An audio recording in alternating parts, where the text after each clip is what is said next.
Hello my friends and welcome back to another Baldur's Gate 3 character building guide. Hope you're all doing well. Today we're continuing with part 4 of my complete guide to every single multi-class combination in Baldur's Gate.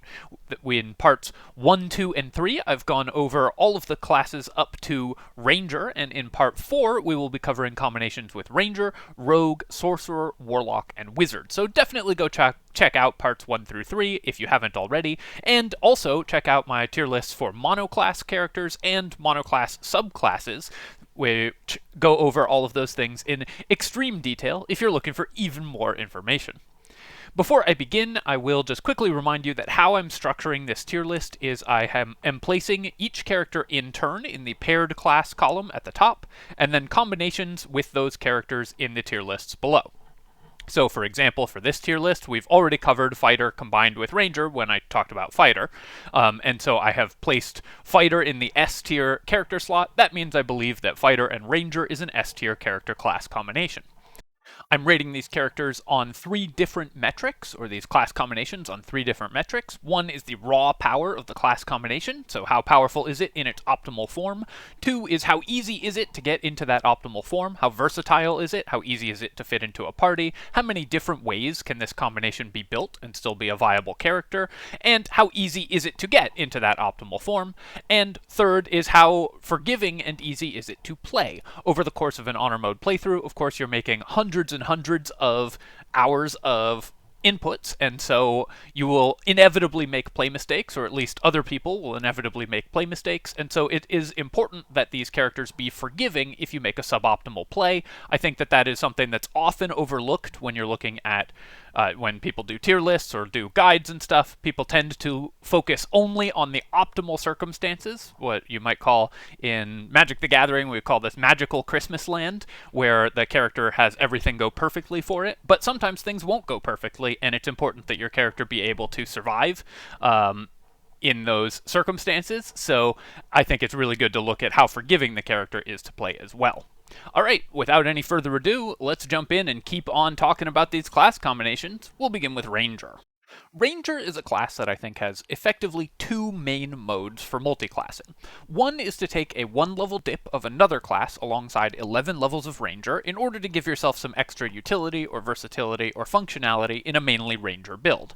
That's because Ranger as a class in Baldur's Gate gets very powerful level 11 capstone abilities, and so is relatively what we call backloaded, meaning that a big chunk of its power budget as a class comes late in its level progression. This is as opposed to front-loaded classes like Cleric or Fighter, where they get a huge amount of power right from the first level. The other option is to take 3 or 5 levels of Ranger for the Gloomstalker subclass abilities, which are extremely powerful, alongside potentially a feed or extra attack, and use it as a more even split. That means that Ranger is often included as 5 levels to reach extra attack, because you want to hit 3rd level for Gloomstalker, so you can take 1 more level for a feat and 1 more level for extra attack, and I think is one of the characters that's actually most likely to show up in relatively even splits as a result, if you're doing Gloomstalker splits where you take 5, something like a 5-4-3 build or a 5-7 build with other martial classes. In particular, this is powerful for making archers, but any burst damage focused class can benefit from the extra initiative and bonus initial attack from Gloomstalker Ranger. So those are the 2 main ways that you're going to be multiclassing Ranger. Just to remind you, I have gone through and placed all the characters that we've previously rated for their combinations with Ranger in the tier list already. So I believe that in S tier we have Ranger and Fighter, in A tier we have Barbarian, Bard, and Cleric, combined with Ranger, and in B tier, solid classes, we have Druid, Monk, and Paladin. For more detailed breakdowns of those combinations, of course, go refer to the previous videos where I talk about those combinations already. Although one thing I will say is if you're jumping back and forth between the videos, it's super helpful to me if you just let the video run for a little bit, just so that Google doesn't think that you only watched 2 minutes and got bored. Obviously, don't do that if it's annoying, but if you do want to help out, just letting the videos run after you've watched that segment helps me out a ton. Alright, anyways, let us begin by talking about new Ranger multiclass combinations, and we'll start with Ranger and Rogue. I feel like I've already talked quite extensively about Ranger and Rogue as a combination just because it comes up so naturally when talking about other Ranger multi-class characters. Because 3 levels of Gloomstalker Ranger plus 3 levels of, or Hunter Ranger, but Gloomstalker is more common and I think generally much more powerful, and plus 3 levels of Assassin or Thief Rogue, depending on whether you want the critical hits or the bonus offhand attack, are the core of most archery builds in the entire game. Gloomstalker Ranger plus Assassin Rogue has an interesting history also because it's basically the first min-maxy build that was discovered in 5th edition Dungeons & Dragons. So in the very early days of 5th edition, this character combination was synonymous with playing an extremely min-maxed, powerful style, and was one of the broken builds where people would like side-eye you if you showed up to a convention with it. That means, and this build has stood the test of time. 15 years later, or 10 years later, it's still just an incredibly powerful build that works extremely well in Baldur's Gate. Gloomstalker Ranger plus Assassin Rogue gives you an additional attack at the beginning of combat, lets you make an attack to start combat, and then refresh your action with the Assassin Rogue feature to get another attack, and then get your Gloomstalker attack.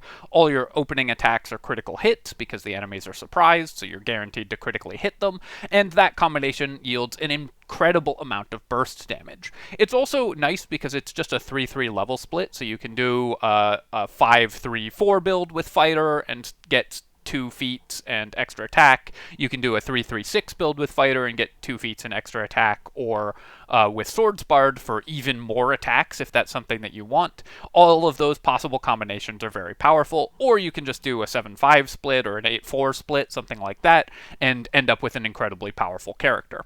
As long as you hit 3 levels of Ranger and 3 levels of Rogue, you're going to have the core of just about every archery build in the entire game. There's also some other ways to do level splits with these characters as well, because 1 level of Rogue for your Ranger builds is actually a pretty good setup. 1 level of Rogue gets you a lot of additional skills, a sneak attack die, and really works very well with an 11-level Ranger. And also, if you wanted to do more even splits, you could end up getting the bonus action hide and dashes from Rogue, plus like action surge from Fighter in an 8 levels of Ranger build, something like that. Generally speaking, that is going to be better off with the 3-3-6 split or the 5-4-3 split, but those two characters combined have tons of ways to combine them. I've mentioned this character combination with just about every other combination I've already discussed with Ranger, because it's a core component of most of those builds, and so obviously I'm going to rate this class combination S tier. There's so much synergy between these two classes, and it is the core of one of the most powerful builds in the game, so it would make no sense not to place it in S tier. Ranger and Sorcerer. So the natural way to use these two characters together is if you want a Ranger primary build, but want them to have some dialogue skills and some additional utility from Sorcerer, you can take an initial level of Sorcerer to get all the good stuff that Sorcerer normally brings to a build. Shield, dialogue skill proficiency, and infinite out-of-combat flight from Storm Sorcerer is really powerful, and of course in-combat flight is actually really powerful for Rangers, who often don't have great uses for their bonus action, so a bonus action reposition with the flying ability from Storm Sorcerer is really good for Rangers, especially because as an archery build, most Rangers of course are archery builds, you benefit very heavily from the ability to fly up onto high ground, to get away from melee enemies, and so on. So there's quite a lot of natural synergy there with having a ritual spell and just casting it and using your...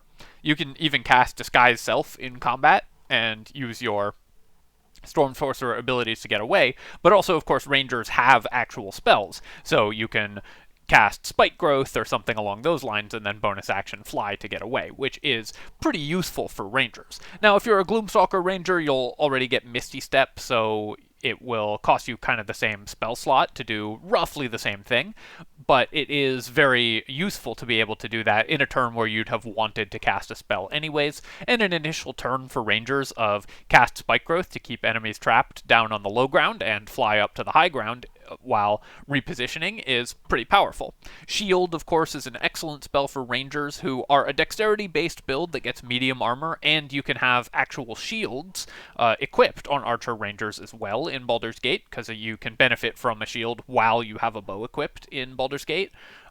Meaning that you can reach some pretty absurd ACs if you have access to the shield spell, and that makes your character deceptively tanky. You're very hard to hit with attacks if you have shield, as well as having just great base AC, and the Wasteland Wanderer resistances, so you're resistant to elemental damage already for a ranger. And rangers also just have a d10 hit die. They get a 6 hit points per level, which is really powerful. So it gives you quite a lot of additional tankiness and the ability to resist a lot of incoming damage if you have sorcerer level. Rangers will usually still want to hit 3 feats, so whether that's better than just finishing a 12th level of ranger depends on what type of class you're going, whether you're using the Gloves of Dexterity, whether you're using Ethel's Hair on that character. But the ability to have some dialogue skills for your main character, as well as a bunch of sorcerer utility, is pretty nice. Ranger levels for a more sorcerer focused build don't make a lot of sense, although you can get heavy armor proficiency from the Ranger Knight subclass feature, or Ranger Knight ability, but I think that usually you're better off just getting that from Cleric or Fighter if you're going for a Sorcerer build and want heavy armor proficiency. There's not a lot that Ranger gives your Sorcerer that you can't get better from other classes, but the 1 level of Sorcerer, or even like 5 levels of Sorcerer for some quicken spells in addition to your archery attacks, I think is a niche build, but could definitely have some applications as well, is a pretty powerful build. I'm going to rate it B tier, because I think that it's not one that you're going to have as your go-to 1-level dip for Ranger. Probably mixing Ranger with Rogue or Bard if you want the skills makes a little more sense, or Cleric gives you a lot of additional utility. But 1 level of Sorcerer is almost never bad on any character. Con save proficiency is reasonably useful for Rangers who want to maintain concentration, and dialogue skills and utility for Rangers are really good, so I think that it is totally reasonable to take a level of Sorcerer on your Ranger B-tier combination.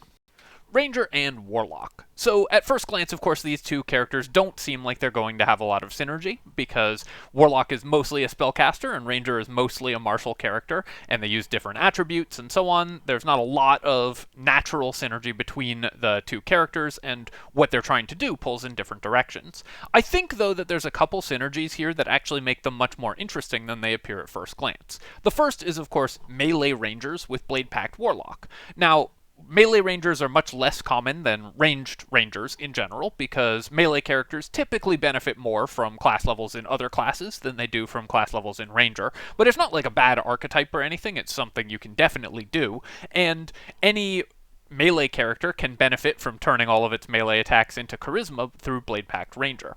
On Tactician mode or below, of course, you can do a 7-5 split between the two classes and get 3 attacks per action, which is very powerful. But even on honor mode, just making charisma-based weapon attacks with your Ranger is very good. You get the additional attack from Gloomstalker Ranger at the beginning, or you can do multiple attacks with Hordebreaker, and that allows you to make just more weapon attacks with your Blade Pact Ranger, or Blade Pact Warlock, which is pretty powerful. There's also the synergy of Darkness and Devil's Sight with a ranged Ranger. 3 levels in Warlock doesn't cost you that much from your build. It's expensive, but not horrifically so. And any ranged build can benefit very strongly from the Darkness abuse, because it makes you completely immune to enemy ranged attacks, and forces enemy melee characters to run into the darkness and be at disadvantage when they're attacking you. So having a bow plus ranged plus Darkness and Devil's Sight can be pretty useful for a Ranger. Now, Warlocks don't benefit as much from this as other characters, or Warlocks don't need this as much as you might think, because Warlocks basically have a bow already. Eldritch Blast and a bow are often fairly equivalent, but doing more damage because you have Sharpshooter and a bow equipped as opposed to Eldritch Blast, and that will typically be more damage per round, is pretty nice for a Warlock build. And also, the fact that you have advantage on all your attacks when you're in darkness means that you can much more reliably land Sharpshooter attacks, which is very powerful. Rangers also often are critical hit focused builds, just because it's pretty easy to equip all the critical hit gear in the game on them. There isn't other gear that they really need, and so having advantage on all your attacks from sitting in a darkness cloud is something that you can definitely gain benefits from in terms of landing more reliable critical hits. So together, those two methods of building the character, I think, add up to some really interesting synergy between the classes. A level of Ranger for a Ranger Knight for heavy armor, as well as a damage resistance and elemental damage resistance from Wasteland Wanderer, or getting a familiar a couple levels early on your Warlock is something that you could also consider. I don't think that that's a particularly powerful way to build the character. I think you usually are going to want 3 levels of Ranger for Gloomstalker, plus 9 or 7 levels of Warlock, plus maybe some other levels in something else if you're going to combine these two classes. Or you're going to want 3 levels of Warlock in an Archer build in order to do Darkness Abuse, and that is very powerful in general. I think that those two are both relatively niche builds, but I think there's enough ways to combine these characters archetypes that I'm going to rate it B tier. I'll also say that 1 level of Warlock for a Ranger build is not terrible either, just getting Armor of Agathis, Hex, which is slightly better than Hunter's Mark in some circumstances. It's better natively because it gives the reduction to enemy skill checks, although that's a very marginal benefit. But also, again, on Tactician mode or below, you can get Damage Rider bugs off of Hex in a way that you can't off of Hunter's Mark. So if you're playing on Tactician mode or below and don't mind abusing bugs, that's a very powerful additional damage source. You can stack additional Damage Riders on your Hex damage, and so that's something you can do. But mostly it's for dialogue skills on your Ranger, similar to how you would pick Bard or Sorcerer for your first level. Warlock is less useful than Bard or Sorcerer for that application, I think, in general, but it's not terrible by any means. Definitely something that you can do. I think there's a reasonable number of ways to combine these classes in a useful way. B-tier combination. Ranger and Wizard. So at first glance, this seems like it's going to be very similar to Wizard and Paladin, where Wizards don't get a lot from Ranger that they wouldn't get from other classes. You get weapon and armor proficiencies and so on, but you can get those in a more efficient manner with more synergy from Fighter or from Cleric levels, rather than from Ranger levels. And Wizard provides for Ranger just the utility spells. The difference is that, unlike Paladins, Rangers actually want to cast their spells. A Paladin wants to use all of their spell slots for Smite, so adding in a bunch of extra utility spells is nice, but not a huge boost to their character. Whereas for a Ranger, you actually intend to cast your spells, because otherwise you have a bunch of spell slots that you're not using for anything. And so adding in up to level 3 Wizard utility spells is actually pretty powerful. You don't, if you have 11 levels of Ranger and 1 level of Wizard, get access to 4th level spells. But thanks to the Wizard scroll, Wizard's how Baldur's Gate handles wizards learning spells from scrolls, you can learn up to 3rd level wizard spells on your Ranger. There's a lot of good utility spells that you can grab on your Ranger that will be pretty powerful. I mean, even aside from the ones you get at level 1, like Shield and Magic Missile and so on, just from that you get similarly to Sorcerers, Wizard also gives you other powerful utility spells at 2nd and 3rd level. Daylight or Misty Step, things like that, can be pretty useful for a Ranger, and because your Ranger won't often be the character that has a lot of really important spells that they want to concentrate on, they can be your user of a bunch of these utility spells that you get from Wizard without costing your full casters their resources. That means that your Ranger can continue to contribute both in terms of utility spells as well as in out of combat utility spells, as well as, of course, the normal damage that your Ranger is doing. So 1 level of Wizard actually fits very well into Beastmaster or Hunter Ranger at 11 levels. More even splits, I think, are less useful. Abjuration Regeneration Wizard is still interesting for melee rangers, although I think even less so than for paladins, who are more tanky and sort of more defensively oriented, but that's still something that you could consider. Divination Wizard requires 2 levels, so even though that's a fairly powerful ability, getting the portent, it's not something that you really want to add into your ranger, who really only has room for 1 level of dip. But since ranger can get away with taking 1 level pretty easily, since they get their best features with 11 levels of ranger, and while they often want a 3rd feat, they don't necessarily need it. Alert, of course, is always very powerful, but if you are still hitting 20 dex thanks to Ethel's hair or something along those lines, or just intend to use the gloves of dexterity on your ranger, then you can get away with a wizard level, still get sharpshooter, still hit 20 dexterity thanks to Ethel's hair, and gain a lot of additional spell utility on your ranger. I think that that's actually a pretty powerful combination, so while I'm going to say that this is not a very versatile combo, really it's only 1 level of wizard that you can put on your ranger, I think that's actually a pretty strong combination. Is it good enough to be A tier as opposed to B tier? I think it is very much on the edge between those 2 tiers, but I think I am actually going to say that this is an A tier combination just for that 1 level dip. It's the only way I would recommend building it, but I think that is actually a pretty strong way to build your ranger, since they have 1 level that they don't really have a ton of requirements for, and so you can get away with adding in powerful wizard utility spells to your ranger.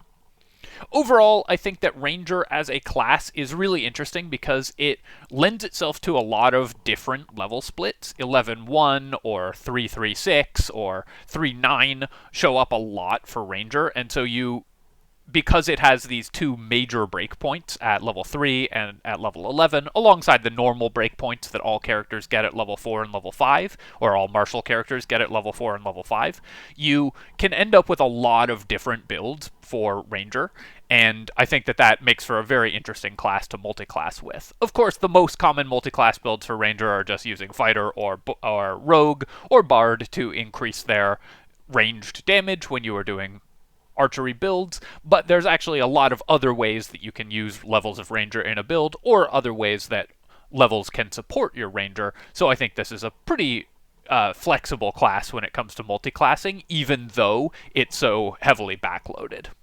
I'll have left this up on the screen, so if you want to take a screenshot, now is your chance before we get on to the next characters. But overall, I think that this is a pretty solid setup for Rangers that will give you a lot of flexibility when you're trying to multiclass them. Rogue as a class is extremely front-loaded. What that means is that almost all of the power of the class comes in the first 3 levels. In fact, the subclass features are where a lot of the power budget of Rogue is allocated. And so Rogue is exceptional for multiclassing because it takes very few levels to get all of its best features. At level 1, you get great skill access, sneak attack damage, and expertise. And at level 2, you get bonus action, hide, dash, and disengage, which is incredibly powerful, massively improving your action economy across the course of your fights. And at level 3, you get the extremely powerful subclass features. Automatic critical hits against surprised enemies, and refreshing your actions in the first round of combat is very powerful for lots of characters, as well as adding in bonus actions from Thief, which enable the additional bonus action enables all sorts of shenanigans in Baldur's Gate, which allows you to make wildly different and interesting builds with various combinations of Rogue and other classes. Basically, any class that doesn't need to go to level 10 or higher for its build can benefit from 3 levels of Rogue, and even classes that do want to hit level 10 or 11 can often still gain improvements by taking levels of Rogue. For example, Ranger, which is a class that normally wants to hit level 11, but 3 levels of Rogue add so much to Ranger builds that you can easily forego hitting your level 11 capstone to gain power level by adding in levels of Rogue. For that reason, I think that Rogue is the class that benefits the most from multiclassing in the game, because it is so front-loaded, so much of its power is early on in its levels, and so Rogue really wants to be mixed with other classes in order to maximize the power of your character, and benefits very strongly from being mixed with other classes, because so many of the things that it does synergize with what other classes are trying to do. As a reminder, for Rogue, I have previously discussed everything up to sorcerers, so not inclusive. And so in S tier, we have Rogue and Barbarian for thrown weapon attackers, Rogue and Bard, Rogue and Fighter, Rogue and Monk, and Rogue and Ranger. And then in A tier, I've placed Cleric and Paladin, and in B tier, Druid. All of those are, I think, excellent builds that can work extremely well, and of course, for more detailed information on those, refer to my previous videos. Let's continue and finish this off with the remaining classes, and we will begin with Rogue and Sorcerer multiclasses. Rogue and Sorcerer are two classes that have the distinction of being some of the best dip classes in the entire game. One level of Sorcerer is good for just about any character. I've talked about this extensively, and through 1 to 3 levels of Rogue is great for just about any character, and so it's not really surprising that they actually work quite well together, even though these classes are pulling in pretty different directions. Rogue is a martial class, and Sorcerer is a caster class, but each offers a few things that the other really wants in various combinations, as well as some interesting synergy builds that you can pull off with these two classes. First up, the basic use cases of just one level of Sorcerer for a Rogue build is really strong, of course, for the same reasons it's always really strong with Sorcerer. Shield is a really good spell. Getting access to dialogue skills on your Rogue and con saves is not super important, because Rogues can already access those things, but the out-of-combat flight or access to Armor of Agathis from Draconic or Storm Sorcerer are extremely valuable things for a Rogue to have.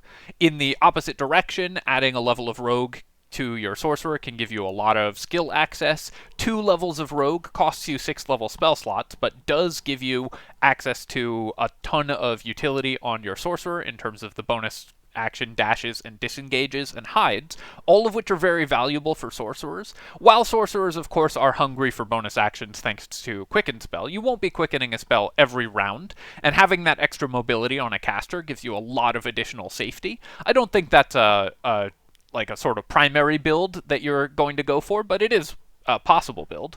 But the really interesting thing comes from level 3 Rogue with the Thief Rogue or Assassin Rogue subclasses.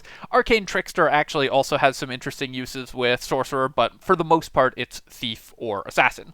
A Thief Rogue on Sorcerer gets a second bonus action, which can allow you to quicken 2 spells in a turn. Obviously extremely resource intensive to do that, but that is how you're going to reach some of the highest possible damage output in the game, and so if you really want to, make YouTube highlights, then that is one way that you can manage it. And Assassin Rogue allows you to critically hit and, importantly, refresh your actions at the start of combat if you begin combat by using an action with this character.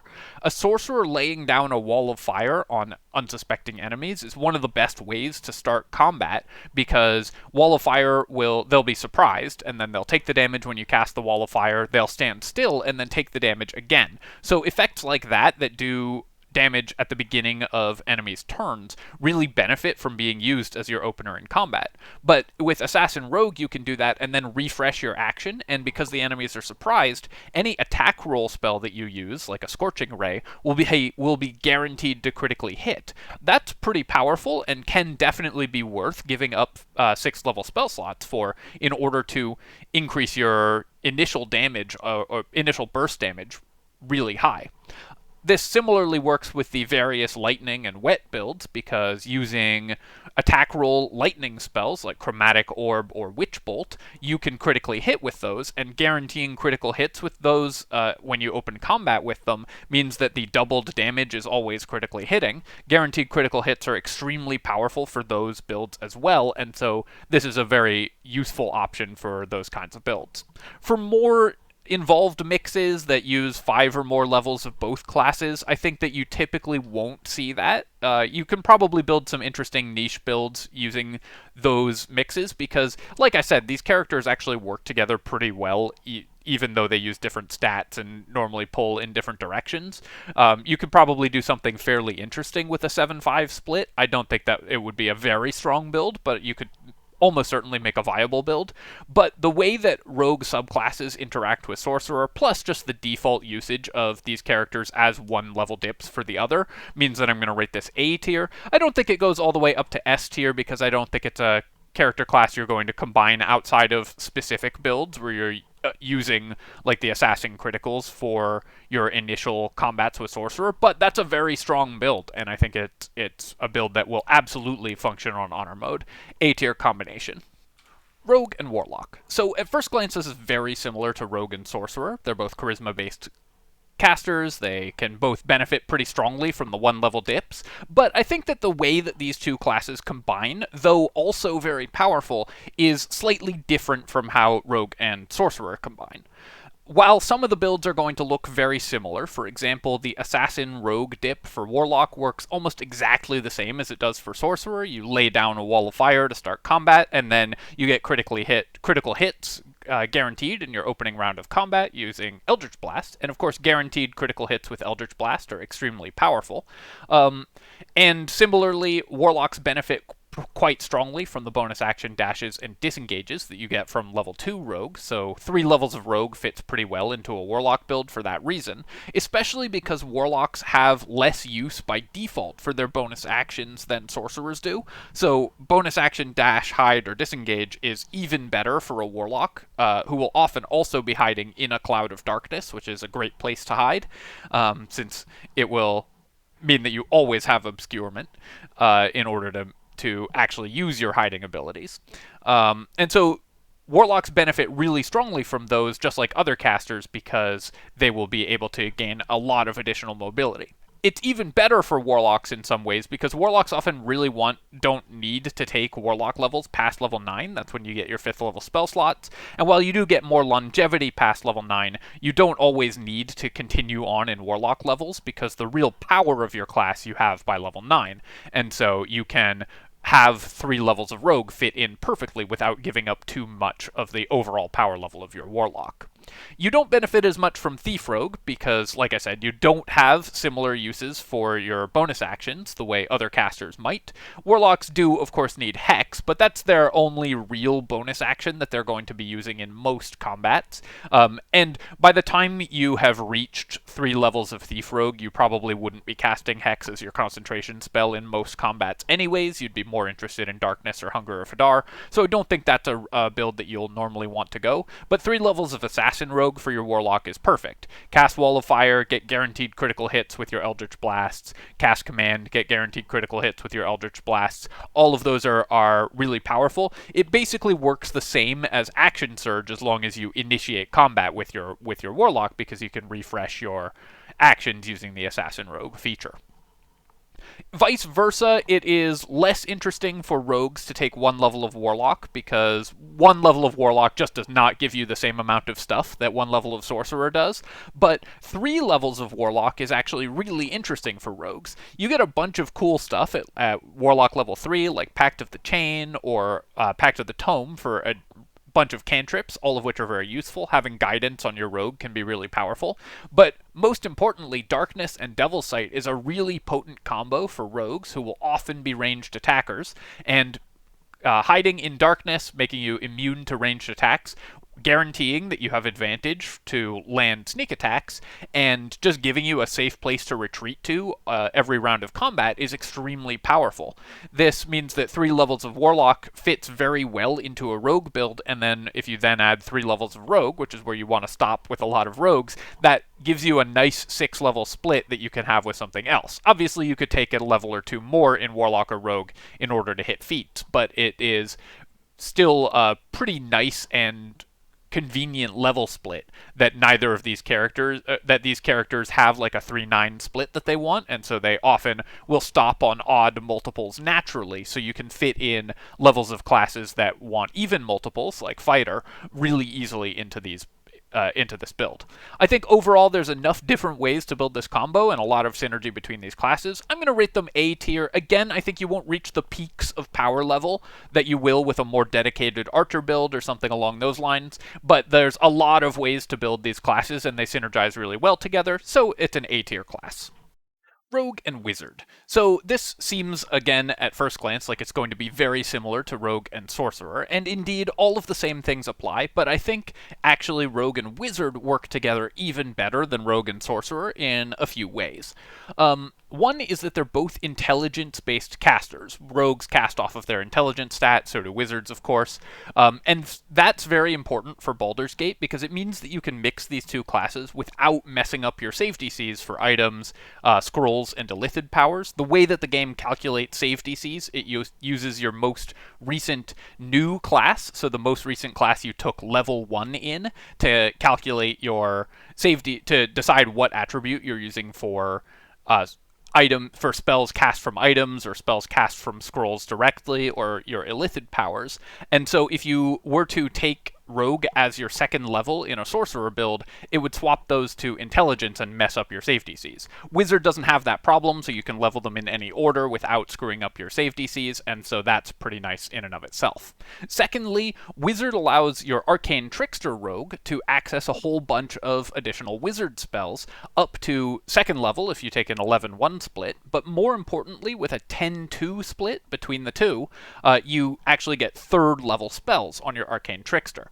Arcane Trickster gets a new caster level every 3 levels, so if you take level 10 Rogue and then 2 levels of Wizard, you get your Wizard subclass feature, like Divination Wizard, and you get 3 caster levels from Rogue, plus the 2 from Wizard, to hit caster level 5 and get 3rd level spells. The difference between 2nd and 3rd level spells is massive, and in addition to the number of spells that Wizard allows you to access, because of the utility that, just the enormous amount of utility having access to the entire Wizard spell list, instead of having to select small numbers of them provides, getting 3rd level spells is a huge boost to your Arcane Trickster Rogue, and you still hit the important breakpoints on Arcane Trickster, getting a 3rd feat at level 10, and hitting your level 9 boost where you give enemies disadvantage on saving throws when you're hidden. That means you can make an Arcane Trickster build that uses the extremely powerful level 3 concentration based disables like Hypnotic Pattern, Sleet Storm, Fear, and so on available to wizards, and have your Arcane Trickster Rogue have some of the hardest to resist spells in the entire game. Obviously, this build comes online very late, but if you watch my recent build guide to an Arcane Trickster Rogue, I think just taking 10 levels in a row in Arcane Trickster and then grabbing 2 levels of Wizard at the end makes your character really powerful and works very well, and I think is also extremely lore-friendly for an Astarion build. In addition to that, a single level of Wizard still can, or a level or 2 of Rogue for a Wizard build, 3 levels of Rogue for a Wizard build, does all the same things that I talked about with Sorcerer and Warlock, where you can use the Assassin Rogue features to guarantee landing critical hits. In fact, probably those builds are going to do some mixture of the 3 classes, like the Lightning build, for example, is going to want 3 levels of Rogue and Sorcerer levels for quickening and Wizard levels to get access to various new spells, as well as making sure that you have the right save DCs and high-level spells, while still hitting right save DCs for Markahesh Cure and so on, and also getting you high-level spells. So you would do something like a Sorcerer at level 1, and then 3 levels of Rogue, then a level of Wizard, then finish it out with Sorcerer, and be an intelligence-based caster. And that would get you the critical hits on your lightning spells that build is looking for. Together, those two applications, plus the normal applications of just splashing in a level or 2 of Rogue to your Wizard to make them more survivable or give them access to a bunch of spells. Wizards also will tend to have pretty good dexterity, since they are often unarmored and need dexterity, so an initial level of Rogue for skill expertise in lockpicking can stop you from needing a dedicated lockpicker and just let your Wizard do that, and that is really nice as well. Wizards usually don't need all of their feats, so a single level of Rogue giving them expertise in dexterity skills and letting them hide, giving them access to lockpicking and so on, is really powerful for your Wizard as well, and actually helps them fit much more smoothly into a party. So I think that there's a lot of different ways you can build this character combination, but also it gives you access to some of the most powerful builds in the game with the critical hit lightning builds. So I'm going to rate this combination S tier because I think that there's a number of really powerful ways you can build this. Disadvantage on saving throws against 3rd level Wizard spells from Arcane Trickster is really good, as is just getting additional Wizard spells on your Arcane Trickster generally, and all of the powerful builds that let you do the the lightning critical hits are extremely potent with Wizard as well, and it's the natural combination between these two classes. Overall, you can see that I think that Rogue, while I think that it, if taken for 12 levels, is the weakest class, not unplayably weak or anything like that, in fact, still very strong, it is one of the classes that benefits the most from multiclassing. Alongside Fighter, I think Rogue is the most versatile multi-classing class, and has the distinction of being one of the best classes at 1, 2, and 3 levels of Rogue. Most of the other classes that you're multiclassing, I think only Fighter is similar in this, want one of those level splits, but Rogue gets great things at all 3 of its first levels, so it can fit into a lot of different builds at various amounts and be extremely powerful. Sorcerer. So Sorcerer has the distinction of being the second best one-level dip in the entire game, after Cleric. Any character can benefit from an initial level of Sorcerer, I think basically without exceptions, because it gives you access to a bunch of great utility spells and cantrips, Shield being one of the most notable ones that's incredibly powerful for martial characters who can use it to become almost unhittable, especially in the early game. And it gives you a bunch of dialogue skills. It also has Constitution save proficiency, which is extremely important on a caster because it allows you to maintain concentration on spells. So an initial sorcerer level can benefit any caster class because you don't lose caster levels by taking it. So you still hit your leveled up spells on time, and you get access to the utility spells from one level of sorcerer and con save proficiency so you can maintain concentration. Clerics and druids in particular benefit really strongly from that because they don't natively have access to shield, and so getting access to that from sorcerer levels is really powerful. But I think any character can benefit really strongly from an initial level of sorcerer, so that's one of the most common ways you're going to see sorcerer multiclassed, but there's lots of other ways that it can do really well. Sorcerer's meta magic abilities are really powerful for other casters as well, so just getting access to level 3 Sorcerer and getting Quicken Spell, usually you'll want to go up to higher levels if you're going for meta magic so that you can have enough sorcery points to twin and quicken higher level spells more easily, but those give you a ton of additional action economy on any other caster class, and Sorcerer itself can benefit really strongly from multiclassing with other characters just by virtue of getting weapon and armor proficiencies and more skill access and so on.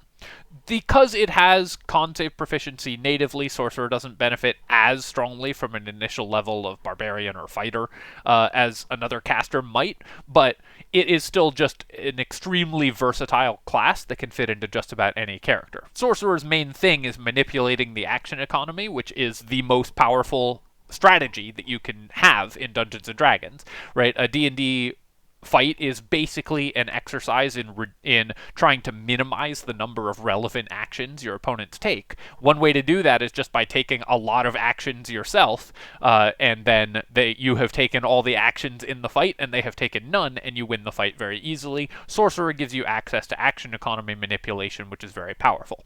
In fact, you'll see that it's a theme across all the multi-classes that we've discussed that adding in action economy manipulation, like bonus action dashes from Rogue or action surge from fighters, is one of the main reasons to multiclass, because it gives you an extremely powerful strategy that when added to a character that doesn't have that inherently, lets that character really shine in terms of its power level. Sorcerer I have rated as an S-tier combination with Cleric, Druid, Fighter, and Paladin, an A-tier combination with Bard and Rogue, B-tier with Ranger, and C-tier with Barbarian and Monk, just because the initial level for Barbarian and Monk is still good, and I think that's a totally reasonable build, but I think a fairly narrow one, and the only way that you would consider building those classes normally. But overall, I think that Sorcerer pairs extremely well with a lot of classes and is something that you're going to see very commonly in a lot of builds. So let's rate the last 2 classes for Sorcerer, and we'll begin with Warlock. Now, I've mentioned before that every single combination of charisma characters in basically any combination of class levels is extremely powerful and extremely viable. Sorcerer and Warlock is no exception. I did a build guide to this combination, which you can find under the Wild Coffee Lock, and the reason it's called the Coffee Lock, this combination, is because it allows you to, in tabletop, never actually sleep. In Baldur's Gate, it doesn't quite reach that power level to completely eliminate long rests, but the gimmick here, the trick with these two classes, is that Warlock can refresh its spell slots on a short rest, and Sorcerer can turn spell slots into sorcery points. That allows you to turn a short rest resource, Warlock spell slots, into a very valuable long rest resource, Sorcerer sorcery points, meaning that you gain a ton of longevity when you pair these classes together. Also, of course, the ability to add Quicken Spell to a Warlock and Darkness and Devil Sight Abuse to any caster generally is extremely powerful. Just being immune to ranged attacks is obviously very good for casters. And access to all the wizard spells is very valuable for Warlocks, of course. Even just the initial Sorcerer level for Warlocks is a top-tier combination, adding Shield and Con Save proficiency to Warlocks, who will always be concentrating on something, is very, very valuable. The out-of-combat flight that you get from Storm Sorcerer, or in-combat flight that you get from Storm Sorcerer, infinite out-of-combat flight, but constant in-combat flight that you get from Storm Sorcerer casting with your Warlock is extremely valuable, especially because Warlocks normally don't have great uses for their bonus action other than Hex in the first turn of combat, and in later levels, Warlocks will not generally be doing that anyways.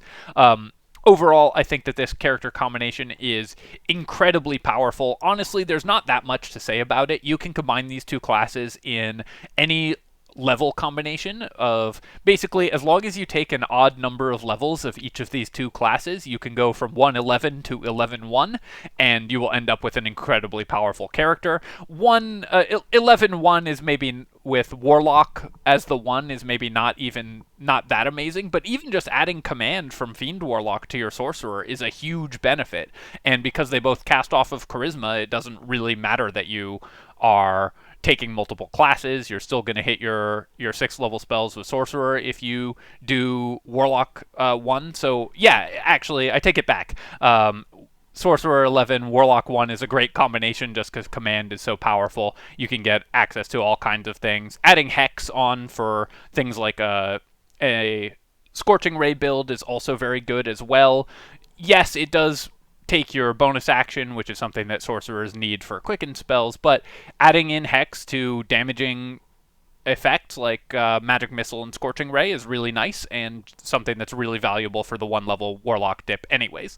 I think when you're considering the 1-level Warlock dip, you'll often want to go to 3 or 5, but it's still just a really good build, and so yeah, as long as you take any combination of these two classes in any combination of levels, you'll end up with a great character, S tier.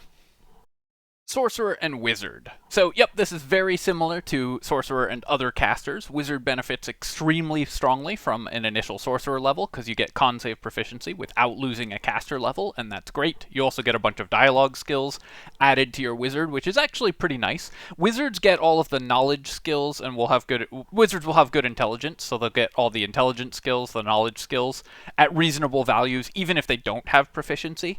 And you usually want your knowledge skills and your charisma skills on the same character in Baldur's Gate because of how Baldur's Gate handles conversations.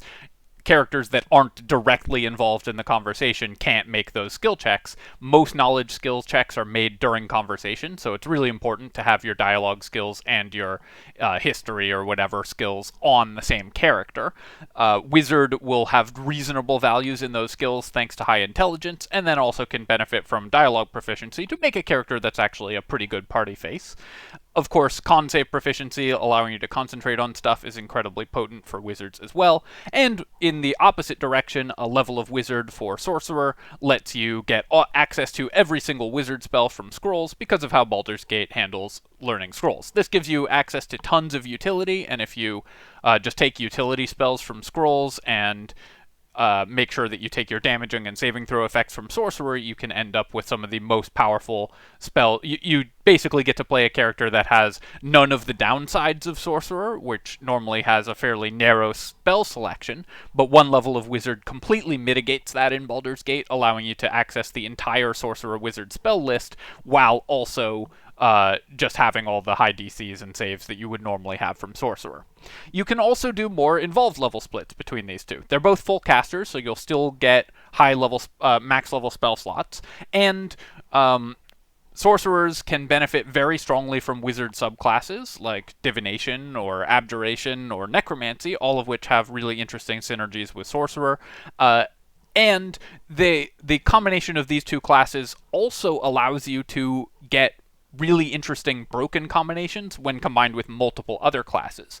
Because wizards can learn 6th-level spells from scrolls regardless of how many wizard levels they have, this lets you combine sorcerer and another class and a third class to have full casting, still get 6th level spells, and get all the benefits of Sorcerer, Wizard, and that other class all together. For example, the one-shot Lightning Lord build that I posted, go check out that video, uses Sorcerer, Tempest Cleric, and Wizard to get Quicken Spell, Con Save Proficiency from Sorcerer, maxed out damage from Tempest Cleric, 6th level spells from Wizard, and have the right casting stats for Markaheshkir scrolls and Illithid powers, all in the same character, which would normally be impossible to do without this combination.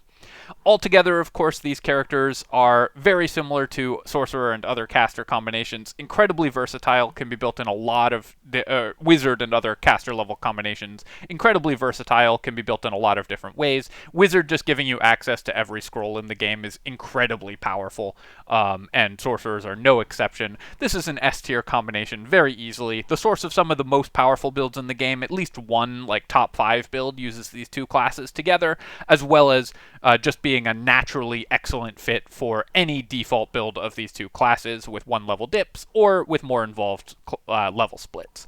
Overall, Sorcerer is just so good as a 1-level dip that it belongs on like most classes pretty easily, and gives you so much from a few levels of it that it combines extremely well with other casters and other characters, especially other casters for caster levels and con save proficiency.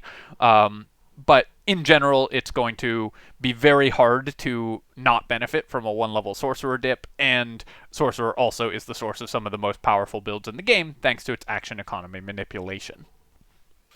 Warlocks. So Warlock is a really interesting class because at first glance you would think it wouldn't multiclass very well, since it uses a completely different resource system than all the other classes. That's similar to monks in a way, who often don't want to multiclass outside of the couple very powerful combinations available to them, just because the way that the class is structured and the resources it uses are different from every other class. However, Warlock's resources can be used by other classes to fuel their abilities in really powerful ways, so it makes it much more interesting, despite using a totally different resource system for multiclassing than you might think. For example, Paladins can use Warlock spell slots to smite, whereas they can't use Monk key points in order to fuel any Paladin abilities. So Warlock has actually surprising amounts of synergy with other classes, despite being in some ways apart from them by using a totally different resource system. I have said that Warlocks often want to stop at level 9, and that means, and actually Warlocks have really good level splits at like 5, 7, and 9, because they get access to a lot of new spells at each of those levels, and can very easily dip out of Warlock for abilities from other classes at those points. And so Warlock actually multiclasses really well as a result of that as well, because there's a lot of space in Warlock builds to fit in other class levels. Between getting additional action economy from Sorcerer or Fighter, or using the extremely powerful Warlock resources to power Paladin smites, or just getting additional action economy from Rogue, Warlocks have a lot of different options for how they multiclass, mostly involving action economy or using the Warlock resources to power other classes, but those are both extremely powerful strategies. Warlocks also benefit reasonably well from 1-level dips, just to get con save proficiency and weapon and armor proficiencies, just like every other caster, but even more so because they synergize so well with thanks to the level splits that are available to Warlocks. It is also, of course, worth mentioning that in Baldur's Gate 3, not on Honor Mode, on Tactician difficulty or any of the lower difficulties, you can synergize Pact of the Blade Warlock with every martial class, because on non-Honor difficulties, Pact of the Blade Warlock's extra attack stacks with other sources of extra attacks, giving you a 3rd attack per action. That means that on lower difficulty settings, Warlock has all of these lower level classes would be bumped up several tiers because of the extremely high power level of gaining a third attack in a turn. Something that you normally only get from Druid level 10, and that's a fairly limited selection of attacks, or Fighter level 11, and is one of the most powerful abilities in the game. Warlock lets you get that while also being a full caster, which is an incredibly powerful thing to do, obviously. So on lower difficulties, Warlock multi-class is even better than on Honor mode. Currently, I have listed, as we've gone over already, Warlock in S tier alongside Bard, Fighter, Paladin, and Sorcerer. Notice that those are all the action economy manipulation classes. In A tier with Rogue, B with Cleric and Druid, C tier with Barbarian and Cleric and Ranger in B tier, excuse me. C tier with Barbarian and Druid, and in D tier with Monk. Although now that I'm seeing that again, I think that was probably an error, because I think I probably did not take into account Shadow Monk's synergy with Darkness and Devil Sight from Warlock, so I should probably bump that up to C tier for that. That's definitely not all the reasons that I said that was not a powerful combo still apply, but that use case is definitely still good, so I don't know why I missed it. Apologies for that, but we're going to move that now. Always important to make corrections when I see things I did wrong in previous videos. And yeah, Shadow Monk getting Devil Sight from Warlock and Cast of Darkness is pretty nice. Shadow Monks, of course, get access to Darkness casts anyways. And so that can let you use your teleports and abilities that trigger in Darkness. I think that just because Monk builds are so restrictive in terms of their leveling, this is still not the optimal way to build a Shadow Monk or anything like that, but it's a cool thematic build, and I think it'll work just fine. So niche tier, C tier, I'm definitely moving that up. So now it is the final character combination that we are going to evaluate, although I will talk about Wizard just in general and multiclassing with Wizard, and that is Warlock and Wizard. These two characters, I think, don't synergize that much, despite both of them working reasonably well with other casters normally, because Warlock caster levels don't count as caster levels, so Wizards cannot benefit from learning spells from scrolls thanks to the Warlock levels, and that is a case where Warlock's just using a different resource system works pretty poorly with Wizard. However, there's a couple niche builds that work pretty well with Wizard and Warlock. One of them is the Abjuration tanking Wizard. Because Warlocks get access to the Eldritch Invocations at level 2, one of which is Mage Armor, and those don't cost anything to cast. If you have an Abjuration Wizard and give it 2 levels of Warlock, you can cast that Eldritch Invocation, which counts as casting Mage Armor, so gives you a level of Arcane Ward, and then you can put on armor, any suit of armor, which will dispel it. Take that armor off, and then recast it infinitely to stack your Arcane Ward as much as you want without spending any actual spell slots on it. I will say that I don't think that that's required at all for Abjuration Wizard, and it is such a tedious process that I wouldn't recommend it for actual play. As well, of course, it stops you from getting 6th-level spells and stuff, so there are real build trade-offs as well as just being kind of buggy or at least exploity and very irritating to actually do.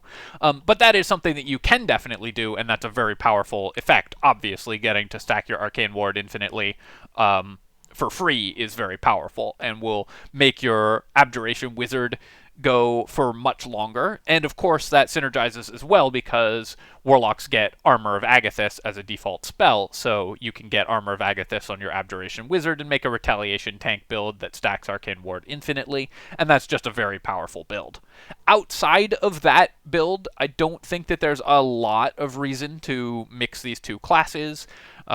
Still, I mean, there's some reasonably valuable things that you can get from 3 levels of Wizard for a Warlock build. Just getting access to Divination Wizard's Portents is very nice, of course, and the utility spells that you get from 3 levels of Wizard, you can get 1st and 2nd level Wizard utility on your Warlock to give them a few more options. But a lot of the stuff that you would want, you can get from Pact of the Tome anyways, and Wizard will not give you as much as Sorcerer, so most of the time, I think you are going to want to take Sorcerer levels if you want to mix Wizard and Warlock, you're better off just mixing Sorcerer in instead. I'm going to rate this a niche build. Getting Darkness from your Darkness and Devil Sight on a caster is never bad, so that's something that you can do for your Wizard. And, of course, the Abjuration build is very powerful, but relatively niche. And I don't know if it's actually better than the normal Abjuration build that just uses actual Wizard levels and gets 6-level spell slots and stuff. It's nice. It's fun that you can do infinite out-of-combat Arcane Ward, or I guess in combat if you really want to do that, although it takes 2 actions to do that, so mostly this is for out-of-combat stacking. And that definitely increases the longevity of that build, but that build already doesn't really need to rest that often, so I don't know if it actually improves the build that much in play, and it's very annoying to do. So I'm going to say this is a niche combination for that build, and Darkness on a Wizard build, but most of the time you'd rather just combine Warlock and Sorcerer. You get way more utility out of that combination. Overall, Warlock is just a really interesting class. It multiclasses really well with some classes and fairly poorly with other classes, basically as to whether it wants what the other classes give it in a couple levels, or whether the other classes can use its resources from the Warlock spell slots. And so you're basically just asking that question, although it also has a lot of cool niche effects because Darkness and Devil Sight is such a powerful combo that you can build all kinds of things, and a party composed entirely of characters with at least 2 levels of Warlock is a very powerful honor mode party for that reason as well. Just the fortress style sitting in a cloud of darkness. So there's definitely niche applications for Warlock on every character, but overall, it's a feast or famine character where either it's excellent to multiclass or relatively niche. Finally, Wizard multiclasses. Wizard is a really interesting character for Baldur's Gate. It's the character that changed the most from Tabletop to Baldur's Gate in terms of multiclassing.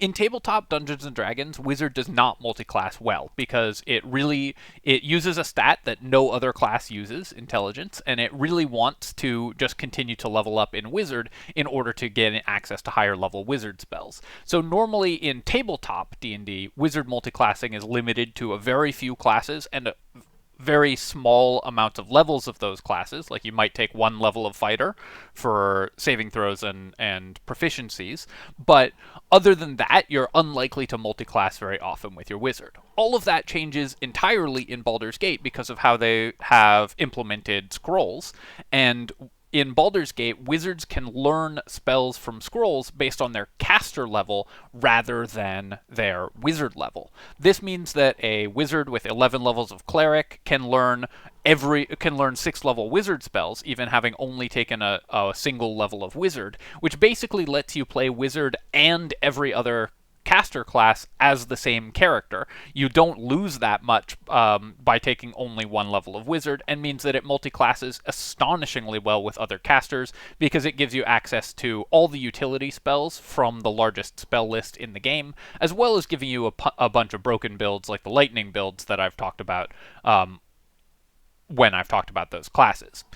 This is based on a somewhat questionable rules interpretation from the tabletop rules, and is definitely not, in my opinion, the design intent of Dungeons & Dragons for Wizards to be able to cast high-level Wizard spells with only 1 Wizard level. But that's the implementation of the rule in Baldur's Gate, and while I think that it does cause some balance issues, and maybe they should have removed it for Honor Mode, it's definitely baked into the game at this point, and is something that they have clearly do not intend to change, so it's how we should evaluate the class.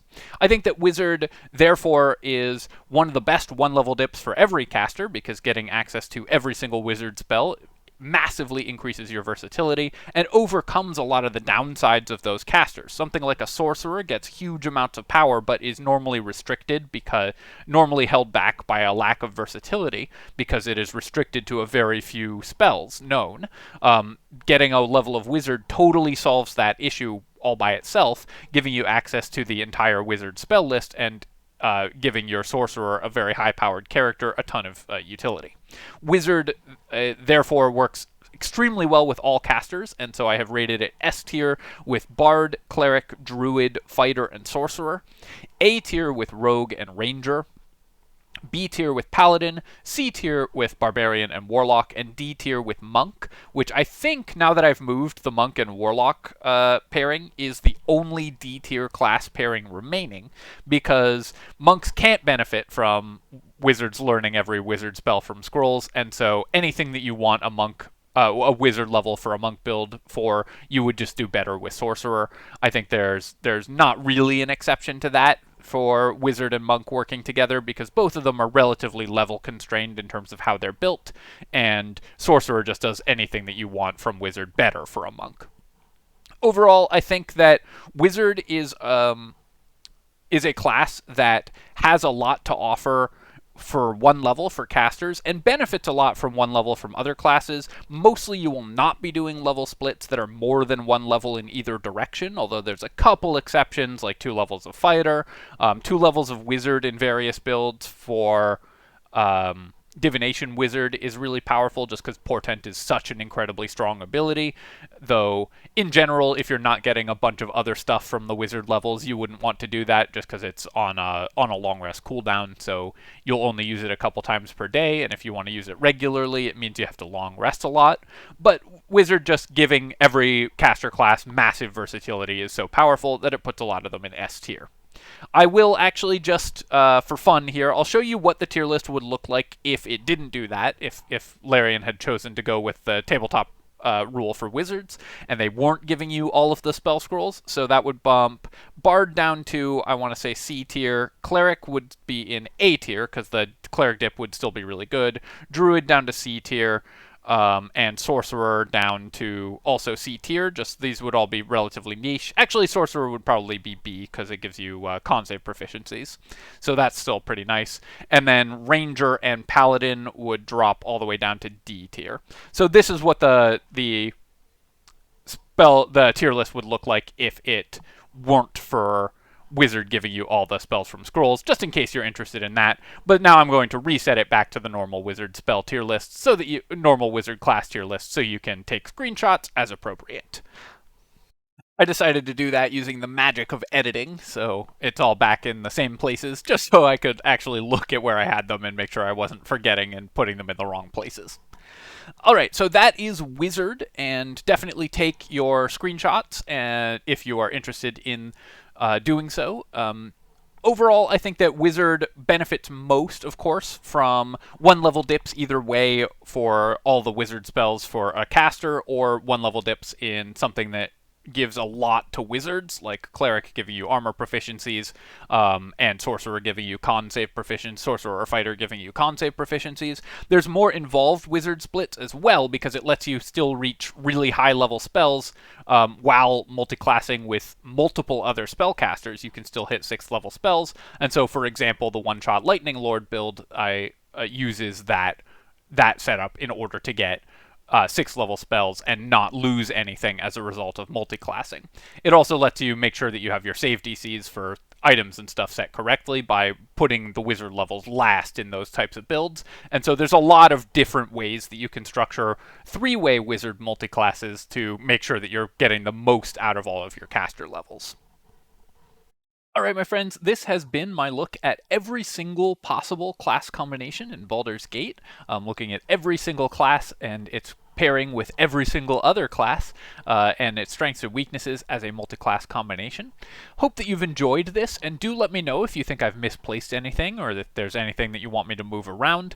I will probably do a wrap-up and summary video for this, because this has been more than 5 hours of this, and so I will do a summary video similar to how I did for my spells tier list, where I get this all into one video, either put all these tier lists up individually, or do a graphic with all of them together.